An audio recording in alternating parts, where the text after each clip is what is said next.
Franz Kafka, un artiste de la faim, une traduction de Marc Antin aux éditions Audradec. Le début. Les dernières décennies ont vu l'intérêt du public pour les artistes de la faim baisser considérablement. Alors qu'autrefois, cela valait la peine d'organiser de grandes représentations dans une mise en scène personnelle, c'est devenu aujourd'hui tout à fait impossible. C'était d'autres temps. Jadis, toute la ville était occupée par l'artiste de la faim. L'intérêt allait croissant de jour de faim en jour de faim. Chacun voulait voir l'artiste de la faim au moins une fois par jour. Les derniers jours, il y avait des abonnés qui restaient assis toute la journée devant la petite cage grillagée. La nuit aussi, il y avait des visites aux flambeaux pour augmenter l'effet. Les beaux jours, on sortait la cage à l'air libre et c'était spécialement aux enfants qu'on montrait l'artiste de la faim.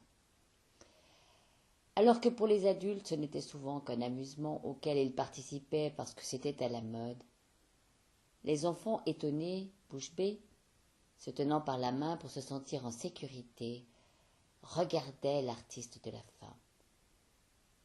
Il était pâle, portait un tricot noir, tous ses côtes ressortaient très nettement, ne voulait même pas du fauteuil qu'on lui avait mis, préférant rester assis sur de la paille dispersée par terre. Faisait un signe poli de la tête, répondait aux questions avec un sourire forcé, tendait aussi le bras à travers la grille pour qu'on puisse toucher sa maigreur, puis il replongeait complètement en lui-même, ne s'occupait plus de personne, même pas de l'heure qui sonnait, si importante pour lui, à la pendule qui était le seul meuble de la cage. Regardait devant lui les yeux presque fermés, en trempant les lèvres de temps en temps dans un minuscule verre d'eau pour se les humecter. À part les spectateurs qui changeaient sans cesse, il y avait en permanence des gardiens choisis par le public.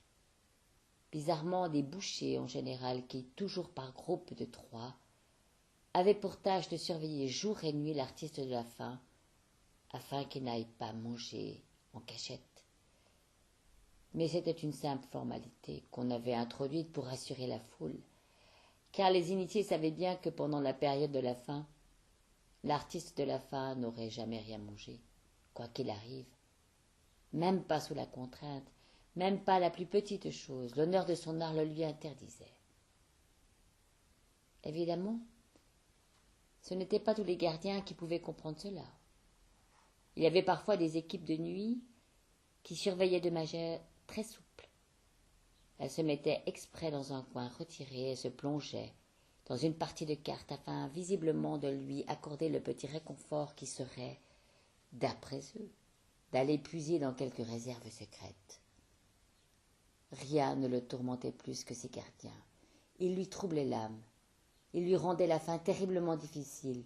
Parfois, il surmontait sa faiblesse et chantait pendant qu'on le surveillait. Il chantait aussi longtemps qu'il le pouvait, pour montrer aux gens qu'il le soupçonnaient de manière injuste.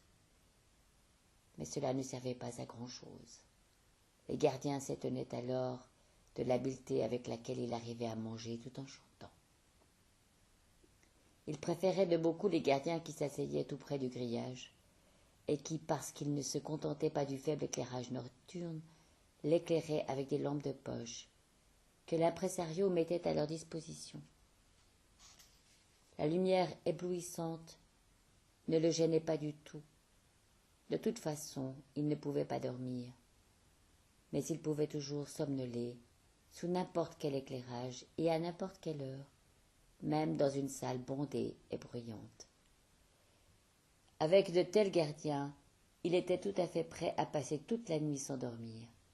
Il était prêt à plaisanter avec eux, à leur raconter des histoires de sa vie errante, puis à écouter leurs propres histoires rien que pour les tenir éveillés, et pouvoir ainsi leur montrer qu'ils n'avaient rien à manger dans sa cage et qu'ils s'affamaient comme aucun d'entre eux n'aurait su le faire.